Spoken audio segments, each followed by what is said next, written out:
Hello everybody, welcome back to another video. Today is gonna do something a little bit different. This is one of our first Epic 7 videos we're making that is gonna be discussing a question that a lot of players have been asking me. What are the stats and the team that I'm using for my Wyvern 11 runs? So as you guys may or may not know, Wyvern 11 runs should primarily consist of ice units. Everybody from Twitch, feel free to say aloha to YouTube if you'd like. Right now I'm using my iPhone tank. I'm not using an emulator. I use my iPhone to play and stream the game. But yeah, feel free to say hello to YouTube. But we're going to be talking about and taking a look at the stats here. Some of the units that I use for Wyvern 11. If you guys don't know, you should be using ice units in Wyvern 11. Every time a unit that is non-ice moves, it will give 10% combat readiness to the Wyvern boss, which you don't want, right? More turns for the boss, worse for you. As well as the unit that is not ice will actually take extra damage. So if you're using a knight in the front line, it'll take extra damage if it's not ice unit. As well as keep in mind that units in the front line will be the only one that will get targeted. Unlike other Wyvern stages where the Wyvern will attack a random unit, it will always only attack the front unit, which kind of in a sense makes it a little bit easier to kind of gear up and set up your team.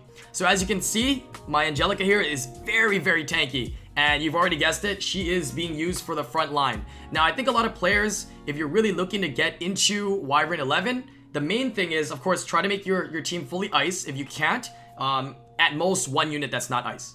At most, all right? That could be whether it's a second healer like Taranor or a second healer like Hazel, right? One unit at most.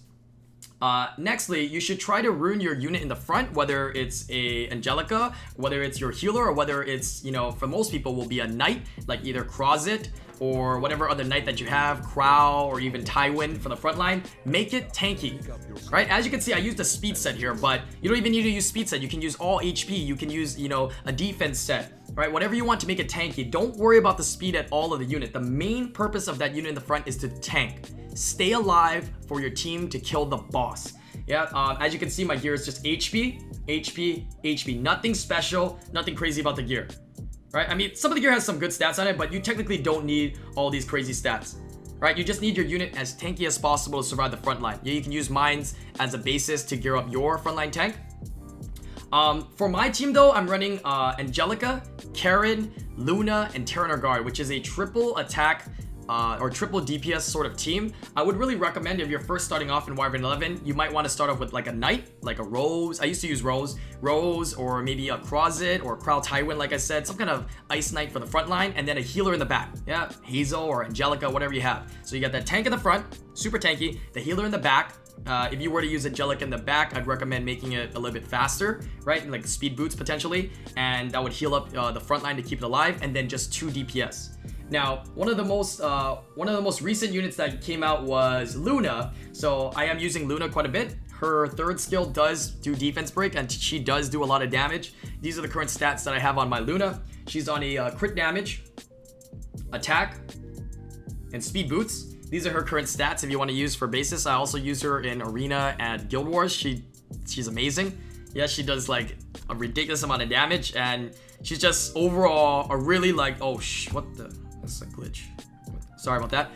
That happens sometimes. I don't know why. But she's just overall a really, really amazing unit for a wide range of content. So if you have her, congrats. If you don't, hopefully they release her again in the future because she is a limited banner. For any damage dealer that you're using in Wyvern though, I do recommend using Daydream Joker. Daydream Joker does 3% of the enemy's max health, which is insane. Yeah, I've tried other artifacts on a variety of units, like even Oberius Tooth, but I feel Daydream, and I've seen from the damage, Daydream does a ridiculous amount of damage to the Wyvern boss. So you want to get all your DPS on Daydream Joker if you can. Let me speak briefly about the artifact that I have here. Angelica, I'm using Shamaja Staff, just to give her more heals to keep her alive. You can also use Candlestick, especially if you're using it in the front line. But if you're not, and you're doing the other option of running a knight in the front, have that knight run either, you know, Holy Sacrifice or Noble Oath. I used to use Noble Oath as well on Rose, on a knight. Also Aureus is okay-ish, not really Aureus, yeah, maybe you can use Aureus, but one of the most budget artifact you can use is actually a 3-star artifact, Egg of Delusion, or Egg of Illusion, Egg of Delusion, Egg of Delusion. Nailed it on the first try. Egg of Delusion, right? Increase defense when the HP is above 50%. Yeah, second option can also be Envoy's Pipe. Both are 3 stars. Yeah, and pretty strong artifact to use on the knight in the front line. Now let's go ahead and move on to the second DPS that I have. This is also Karin, and as you can see, another Daydream Joker on her. She's also on the same build, crit damage, attack, and attack boots though. And the reason why it's an attack boots is because I have a speed set already on her, and I don't need her particularly that fast. So I decided to put more attack on her, so I went with attack boots instead. I do use her in Guild Wars as well. She's really good because of her second skill, being able to defense break if you crit. So it's a 100% chance before effectiveness check to put defense break for 1 turn if you crit. And yeah, so in Guild Wars, you can see how if you get attack buff, you can set up your own defense break, gain an additional turn, and nuke something. So I think Karin's very good for Guild Wars, potentially, as well as she's very good for Wyvern. She does an insane amount of damage. Last but not least, her skill 1, every time she procs it, whether it's a dual attack chance or whether it's her own turn, she does this and reduces the cooldown of all her skills, meaning that, you know, more uptime on defense break and more uptime on the third skill for more damage. If you have extra Karin, she's also very good for the imprint. Crit rate is very nice to have in Wyvern. You're already going to get an elemental advantage of 15% crit rate on the Wyvern boss since you're ice and they're fire. But having this crit rate imprint really helps out so you don't have to gear as much crit rate, particularly on other units, right? Same for Luna, if you have potentially Luna imprints. Let's see here. Yeah, that's pretty much it. If you want to see the full stats here of the gear, I'll click them real quickly so you can see some of the stats on each of the particular pieces of gear that I have right now on her. Keep in mind, effectiveness is pretty important, especially for defense breakers. In this dungeon, defense break is a very important debuff to land in order to do enough damage quickly to destroy the Wyvern before, you know, you get destroyed yourself. So effectiveness is kind of low here for Karin. I could have put some better gear on her to give her effectiveness higher, but you ideally want to shoot for like 50% effectiveness. People even tell me like 55. So this is not enough. I don't even know if my Luna had enough effectiveness. Luna has 42, so they're a little bit, you know, lacking on the effectiveness, but for the most part, I hope the damage is enough, and because I have double defense breakers, it really helps out to have multiple layers of margins of error to land that defense break. Now, last but not least, it's a unit that's a little bit more free to play, and a unit that I think is very, very strong for Wyvern is Taranor Guard. It's a 3-star, again, also geared on Daydream Joker. The gear that's on this unit is actually attack, only because I had this Unity necklace, and I wanted to make a Unity set to give it a higher chance to proc dual attack chance by 4%, right? For a 9% total. This is effectiveness because I didn't have any other pieces of gear, so I decided to just use this. Yeah, at the end of the day, when you're gearing up units, keep in mind you really, really, really want to gear up your units for stats. Okay?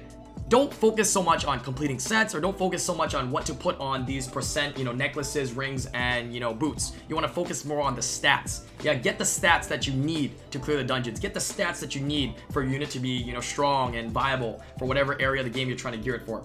The boots, as you can see here, are speed boots, and these are the stats for the Taranor Guard. Now, the reason why Taranor Guard is really solid is because of skill 1 here. Yeah, which I think everybody should try to Malagora just for the first 2 skills, so you get a 10% increase in defense break, 60% chance to defense break on skill 1. So with this unit, you're going to be leaving the skills off. So you know how you can toggle the skills on and off. You're going to leave the skills off, and Taranor Guard will constantly either A, dual attack chance, mine's at a 9% or 5% standard, or dual attack chance to land defense break, or from his passive here, where you get 7%, increased chance of dual attacking here, 7% chance of dual attacking. He'll be able to constantly do damage with Daydream Joker and constantly land that 1-turn defense break. That'll really, really help out your team to kill the boss, since this is a passive, right? So overall, I think this is a very, very solid unit for most Wyvern 11 teams. So you could pretty much construct your team of a knight, a healer, a Taranor Guard, and a DPS. Yeah, if you can get that DPS like Karin or Luna, something else with defense break, you increase your chances of successfully, you know, defeating the run. So as you see, I have 3 DPS, lots of damage, Daydream Joker, massive damage to that, and all 3 defense break for a very solid run. Now, I haven't tried this yet, but I was thinking about taking away my Taranor Guard in the future, putting up a frontline tank because I have General Purgus, who's pretty good for the front line. I know he's not ice, but he also increases the combat readiness of everybody, so it kind of counteracts that a little bit. And putting General Purgus in the front line, Angelica in the back line on a faster set, and only using Luna and Karin. Now, I'm assuming with the attack buff to Luna and Karin, I might be able to do the dungeons a little bit faster. But because this dungeon run is that I'm running right now is already around a 2-minute run and very solid in my opinion, I've decided to, you know, not focus on it so much because of the fact that, you know, why change what's not broken, right? Just keep running the team and doing it as is until, you know, it's not viable or until I've, you know, cleared other areas of the game. As well as, yeah, the dungeon runs are kind of costly at 20 energy. So, yeah, there's a give and take, right? So, focus more on the success rate. So, I'll go ahead and let the kind of the dungeon run play out here so you can see the effects and the skills of all the characters and how they synergize together. Keep in mind, though, like I said, the Wyvern only attacks the front line, but in this trash mob stage, they can attack anything. So, if you have units that, like, have literally 0 HP, you have a chance of losing them on this first stage if you can't kill them fast enough. Alright, let me see here. Who did I miss? Omen with the 5 months. Thank you for the 5 months, Omen. Appreciate that, man. Welcome back for the 5th month. Congrats on double coconuts, actually, though. Yeah, I missed you for over 5 minutes. As well as R Sky Blue with the 5 months as well. Congrats on your double coconuts, man. Both of you guys 5 months, and both of you guys I missed you for over 5 minutes. Yeah, hello to both of you guys, and thank you for the resubs. Yeah, so try out this comp. Actually, I didn't show the stats for Taranor Guard, so let me go back to taking a look at the stats on Taranor Guard here. Look at that, gaining additional turn. Sets up her own defense break, even though there was already defense break there. But just the layers of defense break, the amount of damage these units do is insane. Yeah, all I need my front line to do, this Angelica, is to stay alive until I can kill the boss. If I can keep Angelica alive as well, my main goal is to keep her alive until either the boss dies, or if Angelica dies, as long as she dies at the point where the boss does the shielding stage, the boss in the shielding stage is really slow. So you're able to kind of get two turn cycles through your units and kill the boss potentially right at the end. So sometimes Angelica does die, but the run still completes as normally. Yeah, so she might die here actually if the stage doesn't finish, but my team will pretty much kill the boss regardless. Alright, that's it. Karin's so good, man. I think Karin is a more reasonable unit for people to try to obtain and use for Guild Wars and for Wyvern. Alright, let me show the stats here for Taranor Guard real quick, so you guys can see Taranor Guard. Yeah, the stats again with the gear that's on it. So Taranor Guard's ruined really fast to go first to land defense break, yeah, and to get more turns. So he's on really fast speed unity set. This is the non-maxed weapon. This is the helmet, not even plus 12 yet either. Oh, we get plus 12 right now. I don't really care what I get in this, to be honest. I mean, if it wants to drop me some crit rate, sure. If it want to drop me some speed, 2 speed. Okay, great. Yeah, so I take that back. It's a 196 speed Taranor Guard. This is the chest. It's a unity ring. I mean, necklace. This is the effectiveness ring. And these are the speed boots. Yep. And as you can see, the Daydream Joker is not maxed on him yet, but yeah, I definitely can max it out later on, if anything else. But yeah, hopefully this video helps you out. For a lot of people asking the question of what am I using for Wyvern 11, what are the stats, how they work, how you can build your own Wyvern 11, and yeah, definitely leave me a comment below on what your Wyvern 11 team is, or if this video helped you out, and make sure you hit that like as well. Yeah, but for now, that'll be it. Everybody on Twitch, say bye-bye to YouTube. See you later, YouTube. Hope you enjoyed this video.